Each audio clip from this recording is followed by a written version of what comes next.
What a week this has been.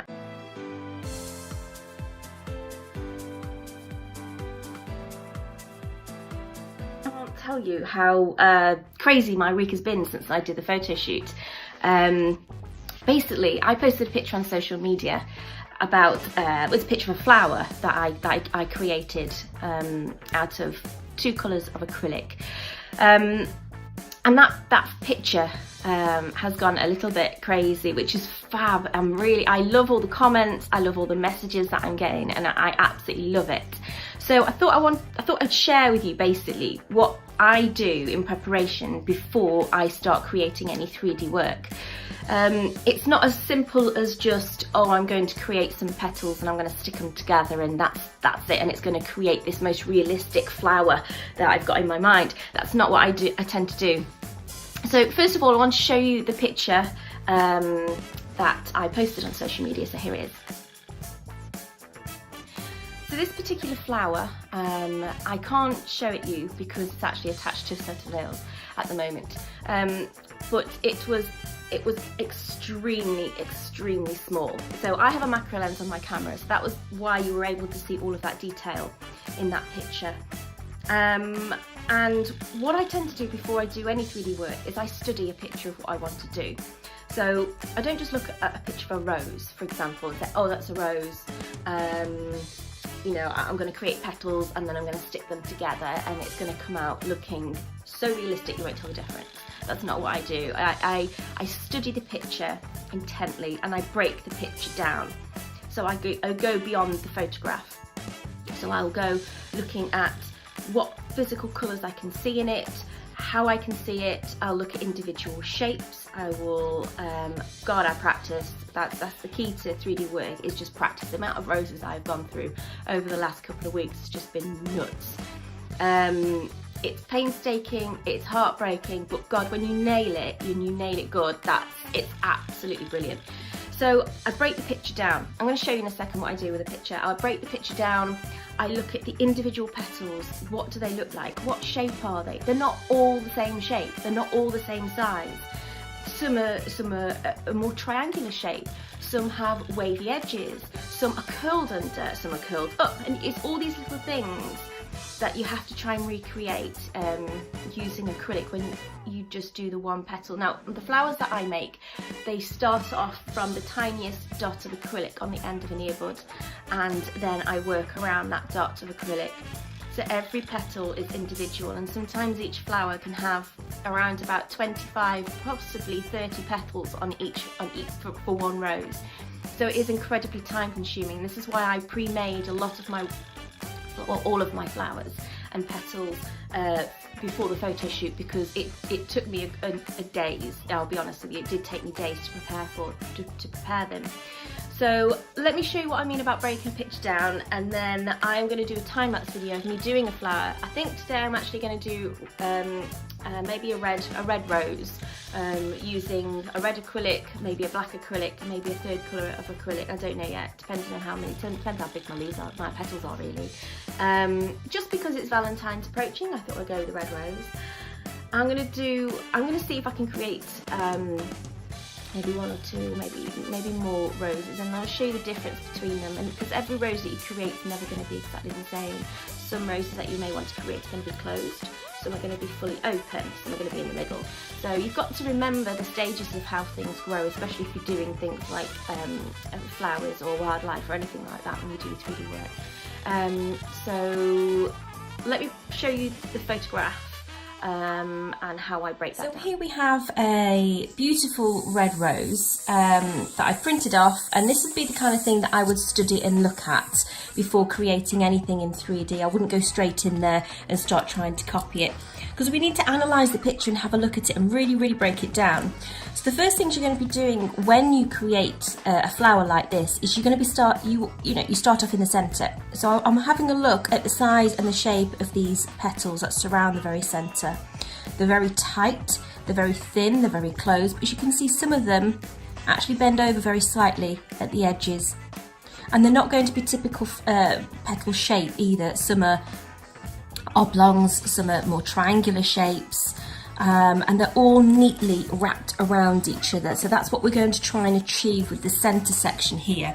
And as you go further out from the centre and you're working your way out, the petals are getting bigger, they're folding over more. Look at the shape of this petal. Now this may well be this shape to begin with, and this is what I tend to do with mine. They start off this shape, and then depending on what I want to do with the shape of the petal when it's actually together, I will fold in these sections and fold them around themselves, and this creates this part of the petal here. And as the flower goes from the centre and works its way out, the more that's accentuated there, and the larger the petals become. So that's the aim really of what we want to try and achieve. And have a look at the way the petals are stuck together as well. Stuck together, you know what I mean, are together. They're not tight and closed. You see a lot of 3D roses and they're all really tight and closed, they're all stuck together, which is beautiful, but when you actually look at the flower itself, that's not what's happening here. So you have to make sure that when you're attaching the petals to the centre part, is that you're leaving a slight gap, or you might be putting it together initially because you want that adhesion there for it to stick to each other, and then you might actually pull that acrylic away a little bit just to give this bit of a gap here, which is what you want, which makes it much more realistic. As you can see, when you place in the petals, they overlap each other slightly, so you want to get that effect too. So they overlap each other very slightly, and then when two petals are together, you want to place another petal where that join is there and the two previous petals. So that's the aim. In a very basic way, that is the aim. So start off with smaller petals, work your way out, so they're going to be tighter in the centre to begin with, and then they're going to be slightly larger and larger, and looser they get as the flower's opening. So shape-wise, that's what we're aiming for. Easier said than done. And actually, just look at the detail here. This petal's not perfect. This petal here is not perfect. And that's fine. And that's what, to be honest, sometimes when you press in with your brush and you're getting these brush marks in there, it's great. It adds that extra detail. And even if you split, you know, a bit of the acrylic and it does this on you, that's perfect. It makes it even more realistic. So, you know, you don't have to be perfect. No two flowers are the same. So that's what we're aiming for shape-wise. Colour-wise, look at the colour. That is just not a red rose. That rose is just not one flat colour. You've got shading here. So as you see, the more centre, down towards the centre of the flower, it's darker. And it goes from darker to lighter as the petals curl over themselves here. So that's what we're aiming to do today. So I want to use two colours. Obviously I'm going to be using a red, and then I'm going to be using a black here for the centre of the petal. So when I'm making my petals, like this, I'm going to have a black, I'm going to double dip, I'm going to have a black acrylic here, then fading into a red towards the edges, and then I can fold them over, and that's what gives you the illusion of depth there, doesn't it? So basically we're going to try and create this flower now with two colours. For my 3D work, obviously I'm going to be using acrylic today, and I will use a 3D brush. I have two 3D brushes that I use, both they're very similar. I use, I've got a Crystal Nails 3D Mini, I think it is, it's rubbed off, I've used it that much. That's what the size of it. It's really important when doing 3D work to get the correct tools, because it makes your life so much easier. It really does. Second tool that I have is the Hazel Dixon 3D Design 1 brush, which is the number 4, and again, same shape. And it's really important to look after your brushes. They're really expensive. Make sure when you're cleaning, especially the 3D brushes, because you use this part of the brush so much when working with the acrylic. Just look after them and store them correctly as well. So I'm going to do a time-lapse video now. So the next thing you see is a time-lapse video of me creating this rose, and I'll show you afterwards the final result on how we've created that depth and the shape of those petals.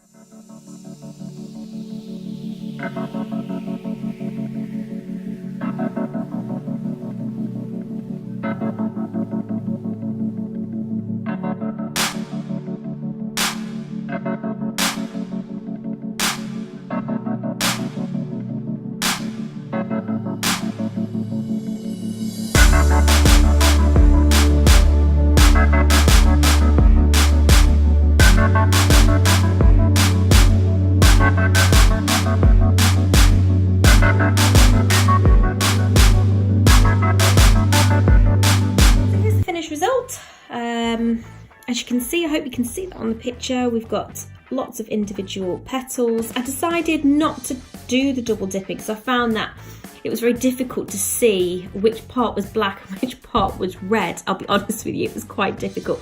This is still wet, so it is a little bit shiny still, and this will matte down. So what I decided to do was I decided to create a petal, and then I shaded it in whilst it was still wet with a bit of black, just to create that definition on the inside. I'm quite pleased with that. So as I say, it's still very, very flexible and still very, very wet. So what I'd do is obviously I'd leave this to dry. I tend to hang it over the edge of my I've got like wax paper. Hang it over the edge to dry. Once it's dry, I would then, as you can see underneath, I would then nip that off and it will fly everywhere. Bing. This is gonna all get molded now, isn't it? Once it's dry, and then you can then attach that onto the nail. What I would do if I was doing a set like this, I'd probably make a few different sizes, obviously, just to mix it up a little bit. This is so wet still. And then it'd go on the nail like that. It wouldn't just keep falling off. And I'd attach that with clear acrylic.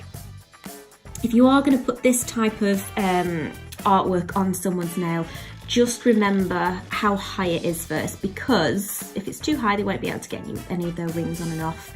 So if you're doing anything like this for a bridal set, for example, just be really careful with how high you make your 3D work. So roses and flowers and things, just obviously one of the things that I like doing. If I can make it out of acrylic, I'll give it a good go. So this Halloween just gone, I decided I wanted to do a nail. As you can see, this is a nail. This obviously clearly you wouldn't wear. But I wanted to do my sort of tribute to Halloween, because I have a few clients that have Halloween nails, and Halloween is one of my favourite times of year. So I'm not, you know, I don't get the opportunity to do sort of really crazy Halloween nails. So this is what I decided to do, just to get it out of my system, because it was eating away at me. So I was desperate to do some extreme Halloween nails. So on this nail here, right down to the leaves and everything, they're all hand made out of acrylic, to the cat, the pumpkins. Now this is a mixture of either coloured acrylic, or this is acrylic hand painted with acrylic paints. The pumpkins are made out of acrylic and shaded with acrylic, and the cat was a cover pink cat, and I made him and then I painted him, and obviously tried to put some texture in his fur. And he's got some little eyes which are shiny, which you can't see, and they're green. He's got a little pink nose. He's super cute. And we've got like the haunted house bit at the back here, with all the detail of the roof and the windows that are shiny, as you can see, and the doorway and little window ledges, and the tree here next to the house, down to the branches, down to the inside the trunk of the tree that you can see in there, all either hand painted or made with acrylic. So following my sort of last post that I put on Facebook, I've had a ton of messages regarding training with me to do this kind of thing.